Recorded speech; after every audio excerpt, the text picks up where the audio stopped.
Hello, I'm Josh Strife Hayes and this is Strife Reads Writing Prompts. Today's prompt. You ask your date, did it hurt when you fell out of heaven? She looks at you with a confused look.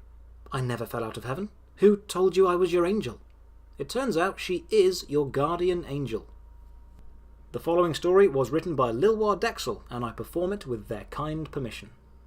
Tiny diamonds of light danced around the edges of her turquoise irises. She smiled and her skin creased on the side of her eyes. "Jessica?" she asked. "Are you okay?" "What?" Casually, she put her hand on mine and nodded encouragingly. It felt warm and soft. Her crimson nails were a nice contrast to my jet black ones. "What did you just say?" I asked, trying to keep my mind clear, which was increasingly hard with her there. "I'm your guardian angel," she said again. "I've been watching over you since February the 1st. The sincerity in her voice was disturbing. It was an absurd thing to say, but I knew she wasn't lying.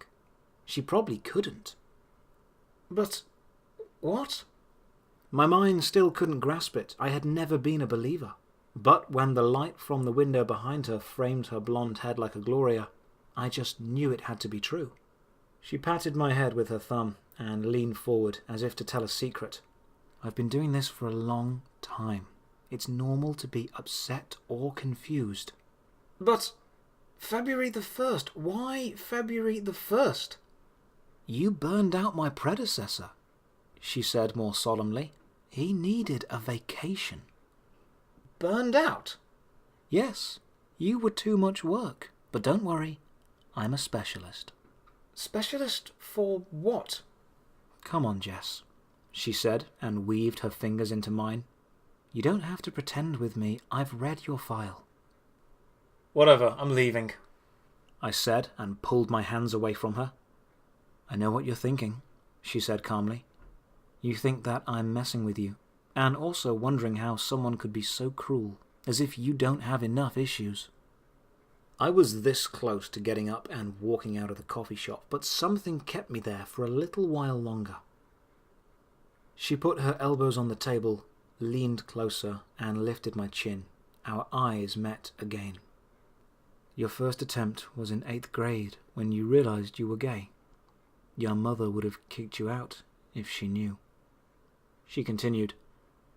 "Then, after you lost your virginity to Brandon, my predecessor had to put his fingers down your throat to make you vomit. 3 years into your marriage to a man who never loved you, it was on the Golden Gate Bridge. And again 2 years later on the same spot after he left you for another. Then again on the roof of your apartment building after you lost your baby. Should I continue?" I just looked at her wide-eyed as I relived the most horrible days of my life. I felt my throat screw itself shut. She turned into a bright blur as my eyes filled up with tears. "February 1st, she said. "After countless dates with random girls that didn't want the second one, you concluded that you'd rather die than be alone for the rest of your life. Of course, my colleague was once again there to stop you. He was done after that. And, I mean, you can't really blame him, can you?" "So, what makes you think I won't burn you out, too?"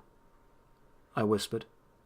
"Because you don't need to be saved," she said and kissed me on the forehead. "You just need to be loved."